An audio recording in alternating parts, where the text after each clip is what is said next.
educated white women are just trying to tear down America, and it's pretty sickening. Welcome back. Be sure to subscribe. Let's get right to it. First topic, CNN has completely thrown California Governor Gavin Newsom under the bus. Go ahead, take a look at the clip. So let's talk about the word Latinx. Just 2 weeks ago, here's what he said about it. By the way, not one person ever in my office has ever used the word Latinx. So can we finally put that to bed? Yeah, we agree? where did that even No go? more Latinx, like, everybody. Well, I just didn't even know where it came from. I'm like, what are people talking about? But there was a person who used Latinx. It was actually a really important person. It was him. Right? Yeah, that's right. And look, these aren't minor shifts. These are progressive issues that Gavin Newsom used to champion until fairly recently. And now he's not just walking away from them. He's sort of acting like they were never legitimate with that clip talking about Latinx in the first place. But let's take LatinX. We did find somebody who used it repeatedly in his office. Let's take a listen to this. I hope we can really paint a picture in terms of our consciousness of how impactful this has been on the Latinx community. The Latinx and Black communities. You've got politicians that are banning not assault rifles, but the word Latinx. They're not even serious. It is pretty hilarious that he was basically disgusted that the whole LatinX thing was brought up, you know. See, that's how the guy really feels, you know. He hates that crap, but he feels like he has to say it because that's how the Democratic Party is, right? Like I said before, it's the party of, you know, woke safe space, right? So anybody who seems as if they are not a 100% ally to the safe space and claiming that, you know, if it's LGBT or trans or anything, Latinx, you have to claim it 100% or you're gone. See, there you go. That's exactly what happened right there. He thought it was, oh yeah, that's stupid crap, basically, because everybody knows Latinx is the dumbest thing ever. Even Latinos hate it, but, you know, just white people tried to make it like some sort of thing, you know. But yeah, the guy, it's just, if you aren't 100% trans, basically, that's what I basically say now. The Democratic Party, it's just gone trans, right? Like, and that whole statement encompasses a lot of different things, you know, just the whole wokeness, but you could basically sum up wokeness now by just saying, oh yeah, they went trans, you know, like, and people will get it, right? Oh yeah, I get it. But yeah, so listen, Newsom, who was like potentially the guy, now he's ousted from the party because he wasn't a 100% ally to Latinx. So there you go. But all right, let's get to the next topic.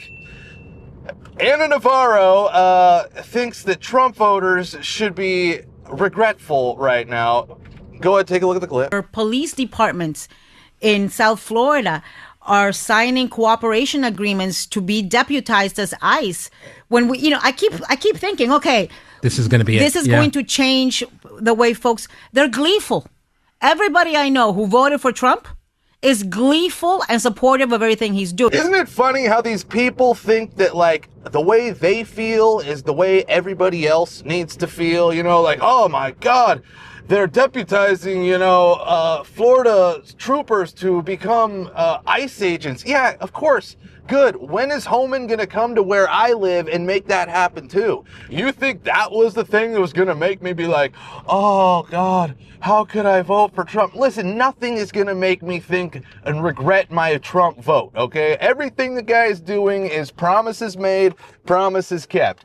I voted for those promises and the guy's keeping the promises. Like, that's gonna like turn me off somehow? Of course I'm gleeful. I'm getting everything I wanted, and you know, I'm loving every minute of it. And these people, they can't seem to grasp the notion that, wow, maybe some people are happy that everything is being done. You know, like, you know, you expect this from this type of woman. This woman's on The View all the time. I've had plenty of clips of her saying stupid crap on The View. So, you know, it's just another instance of the woke mind virus. They can't get out of it, right? And TDS and wokeness, like if you have the both of them, that's like, it's basically a fatal, like, combo, you know, like TDS is fine, but you know, if you're not that woke, but you just happen to hate Trump because mean tweets, all right, whatever. But if you go to super TDS and super woke, you're never coming back from that mentally, right? It's just not even possible.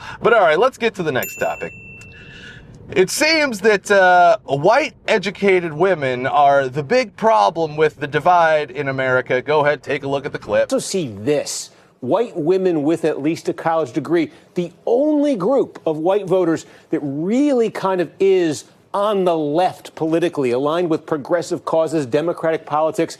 Give you an example here. It's that DEI question, right here, that we asked about in our poll. We had two big statements we read to voters. Basically, do you want to continue DEI programs, or do you think they should be ended? And again, look at this divide here. White men, no degree, end it. White men with a degree, end it, they say. White women, no degree, end it, they say, by double digits. And then white women with a college degree, completely different by a nearly 40-point margin, they say, to continue DEI. Yeah, see, here's the thing about education these days. Really, you got to really reconsider what the term educated means. You know, if you've been educated in the university system in the last 10 years, then you're just an advocate, right? You're not even learning anything real unless you're learning, unless you go to school for, you know, engineering, medical stuff, or I guess maybe business, but they're probably just teaching all woke crap in business these days, so it's not even really, I'm sure you're not really getting that great of an education. But honestly, I don't even think you really even need high school anymore. I mean, go back to what you learned in high school. Like, do you really think, do you really use that on a daily basis, like your algebra? I don't think so. But yeah, so it goes to show you that people who have been through the university system, most likely in the past 10 years, they just have a completely different, well, especially the white women, but I'm sure it's a lot of white men too, you know, who are the same exact way. But yeah, it just shows that they have a completely different perception of reality, really, you know, like their whole reality is just, I go with whatever the thing is. And, you know, my liberal arts teacher and humanities teacher, they taught me that, you know, blah, blah, blah. And I need to be more open-minded. You know, just the stupid crap that you learn from that type of education. Right? I took a humanities class one time. It was the stupidest thing I've ever taken. We just read stupid books and talked about, you know, random crap. Like how does this book affect humanity? You know? And it doesn't. It really doesn't. You know, there are very few books that, you know, affect humanity, right? But it just goes to show that educated white women are just trying to tear down America. And it's pretty sickening. It's pretty sickening. People need to be, you know, aware of this type of thing and know how to adjust accordingly. But all right, let's get to the next topic. The Boston mayor, Michelle Wu, is doubling down on her illegal stance. Go ahead, take a look at the clip. We stand with immigrants. You belong here. Somos una ciudad de inmigrantes. Boston doesn't back down.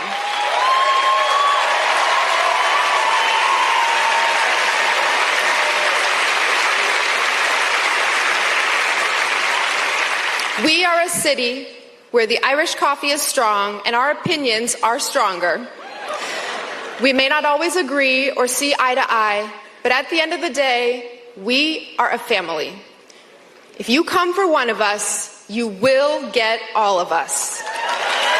Yeah, I mean, if you're a resident of Boston and you hear this and you just realize that, the mayor doesn't give a damn about me, she only gives a damn about, you know, being woke and appealing to the illegals, right? Like, nobody wants the illegals. Very few people actually want illegals in their city, right? You know, the people who are benefiting from essentially the slave labor and paying them terrible wages, yeah, they want them. But the people who are just living their lives and don't want crime-riddled areas, because all these Democrat-run cities, they're all crime-riddled. Just go ahead and take a look at the numbers. All the blue cities, the major blue cities, have terrible crime. Why? Because all the mayors care about is appealing to a very small group of people and not, you know, actually making their city great and safe for all the people, right? So rather than helping out all the people, they're appealing to this many people and just pissing everybody off and essentially destroying the city. They are destroying their cities. All in the name of, yeah, we're keeping the illegals. We don't even care if they're, criminals or gangsters or rapists. We are here for them. And that's what you get. And that's why your city's going to be a shithole for probably the next 5 years until you can actually get somebody in there who wants to make it great for everybody. Like Trump, he just wants to make America great for everybody. But people can't see it. But all right, that's it for today. Be sure to like, subscribe, and we'll be seeing you.